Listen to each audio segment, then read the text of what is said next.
Hey guys, it's Crysiiz bringing you my first commentary on Battlefield. It's a F2000 gameplay for you guys at the Hupit community channel, which was recently started by a couple guys on the forums. And today I'm going to talk about some tips along with recent trends in the Battlefield community. So I brought someone to help me out, and who do I have with me today? Hey guys, this is JayKaiser. You may know me from the forums, and I'm a brand new Battlefield YouTube commentator.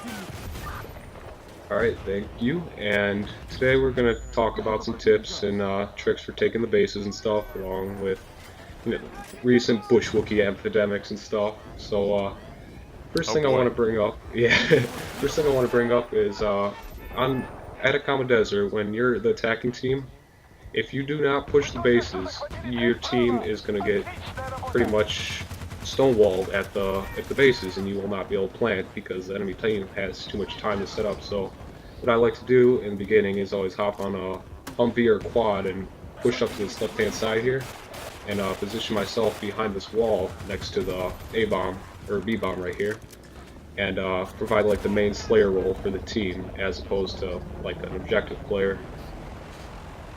Right, and like you mentioned with the vehicles, is that what you have to keep in mind is that that's your main way to get up to the space. If you run, it's pretty much suicide. So a big part of attacking this first base, especially, is timing on who gets the vehicles, and taking all the vehicles up there at the same time. Otherwise, you're going to trickle in. So that's a big timing thing. And you're talking about objective versus Slayer. Yeah, I was. Primarily, I'm in a Slayer player. I like to stop the enemy team from getting to the objective, as opposed to someone like you. I know you play the objective a lot because you tend to play alone, so you have to kind of man up and do everything yourself, it seems like. Yeah, and that's something we were talking about before this, is that I watched Crysiiz gameplay before this, and I was like, okay, this guy's a Slayer. You can look at his stats and see he's a Slayer too. He has a very high KD, and he, as you can see, he's taking people out with this F2000 pretty easily. And I was telling him, we would work really well together because he's efficiently taking them out and keeping them on their respawn screen. Whereas someone like me, who has like 20 MCOM attacker pins, I would get in there and arm the crate and defend it. So it's good to have a balance between those two kinds of players on your team. Yeah, I mean, recently in the Battlefield teammates I've been getting, you got the bush Wookiees that tend to, like to sit in the first base even though you're on the last one, and you get to spawn and run all the way over the base, because generally you got the C4 guys that love to throw the C4s all over your vehicles and blow them up into the MCOM stations.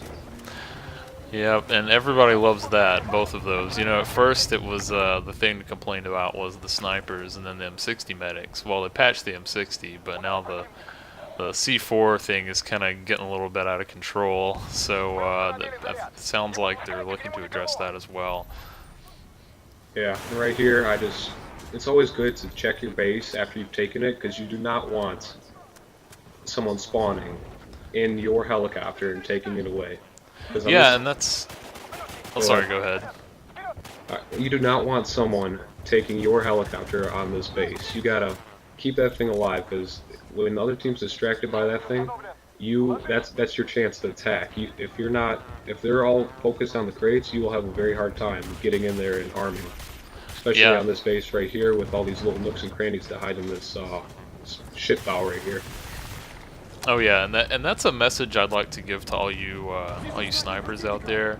If you're gonna sit in the base and be mostly useless, at the very least, whenever we take the base, throw some motion sensors so we can clean up the guys that are camping our base before we move forward. If you could at least do that, just that at least, if that's not too much to ask. Yeah. Because that is a big deal. Mm-hmm. You got those motion mines for a reason. You should probably throw them once in a while. I mean, they might feel nice in your pocket, but I'm sure they're more useful outside of your pocket once in a while. Oh yeah. Yeah, and with the F2000, as you saw a second ago right there, I went full auto on the guy really close to me, because this gun has almost no recoil at close range with the hip fire, because it's got such a small reticule. But when you're trying to hit people at long range, you got to do like a 3 to 4 burst and then you'll be able to take them out pretty easily with a couple of headshots. But if you try and full auto this thing at long range, you're gonna have a tough time killing people. Yeah, I experimented with this gun a little bit after watching your video. I think it was last night I tried using it, and this gun is just out of control. Like, hip firing people at close range, you just melt people with this thing. It's pretty awesome, but using it at long range, it can, yeah, you really got to be careful, because if you just barely tap the trigger, I looked at my ammo count, you barely tap the trigger once and it'll shoot 3 bullets. It's pretty insane. Yeah, it's ridiculous the amount of fire it puts out, but I mean, you get those bullets on target, it's a 5 to 6 shot kill, regardless of whether you get a headshot. But the problem is getting the bullets on target with this thing sometimes. Yeah, I'll have to try using it more. It looks fun. Yeah, on this base right here, it's suicide to go up on this map. Anytime you try and go up the center route, you're gonna get killed pretty much. You gotta take the flanks and get high ground on the enemies to try and prevent them from basically just killing you as you run up the middle of the road like an idiot.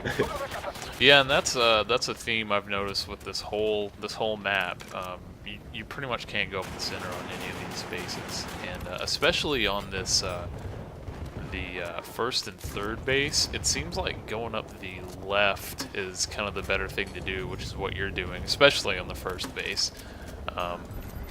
You know, for both A and B, because with A on the first base, you have to go across that wide opening to get to it if you're up on the right side. So yeah, it's all about which flank route you take and picking the right one. Yeah, sometimes with you really want to try to avoid the right hand side sometimes if you got enemies over there, because you have to walk up those stairs to get up to the base to be on the level to arm it. But if you got enemies sitting up there looking down, you're at a huge disadvantage. But once you get up on those stairs and are able to hide behind that concrete wall, that's a very good spot to defend the crates from, especially the A bomb. Yeah, I'll have to give that a try. Usually whenever I'm on that first base, I'm running around throwing tank mines everywhere because there's Jeep jihaders coming after me. Yeah, like right here, see how I kind of pushed up the right hand side? I kind of pushing up these stairs right here as I hit this guy in the crotch with the nuke too and take him out. But like this, if our team was able to push up this right hand side with these stairs, we'd probably be able to arm the bomb a little easier and take it. And especially look with how that quickly you're melting these people with that freaking gun. Yeah. That's so awesome. Yeah, and then someone comes up from behind and takes me out. He probably wasn't too happy about me wiping out his whole team over there. Right there, pop fire, and taking him out. Then move on to the tank portion of the map where it's all about the vehicles. If you don't control your tanks well, you will lose this base pretty easily. They will be able to stonewall you as you move up. Yeah, this is all about the tank warfare in this one. And I've noticed that we were talking about this base earlier, is that it seems like it's kind of a weird base. Like sometimes I go into this base and it's a cakewalk. And other times it's really difficult, but I generally go up the same route you just took here. I'll go up there and I'll usually just start taking shots at it with the tank, unless it looks like I've got some support or something that'll go in an arm. Did you see that right there? That bush Wookiee threw a motion mine. I can't believe that. Really? He did that? I was surprised. Can you rewind this? No, I guess not. I guess it's like a live comment, or not live commentary, but I guess we can't really rewind. Well, I'm gonna have to look back later because I don't believe you. It's a rare thing, but they do occasionally press the right D-pad. Yeah, right here. I mean, if you can get that tank's attention away from your engineer guys just for a split second for them to get a rocket on, it's pretty useful. So even if you got a grenade launcher, shoot the tank, annoy it, keep it away from the guys trying to take it out with the rockets. Yeah, I hear people, and I agree with that. I hear people say, don't even bother shooting your grenade launcher at tanks. But I say, why not? I mean, unless you're by yourself, if they know that you're there, go ahead and put some damage on it. Because there have been plenty of times where I hit a tank that only had, a couple hit points left, and I took it out with the grenade launcher. So it's worth it. Yeah, we're running low on time here. We got about 45 seconds left, so talking about this last little hangar area here. My team just gets slaughtered in here, and I'm the only one left. I'm just desperately trying to defend that thing for as long as possible. I don't really notice this guy in the dumpster to my left and get dropped. So, Well, yeah, looks like that's... you still get it, though. yeah, we ended up capturing the thing, and I think I ended up going 36-4 or something like that, but I want to thank Jay for coming on and helping me with this commentary today, and hope to put up some more videos soon. Thanks, guys. Bye. Thanks.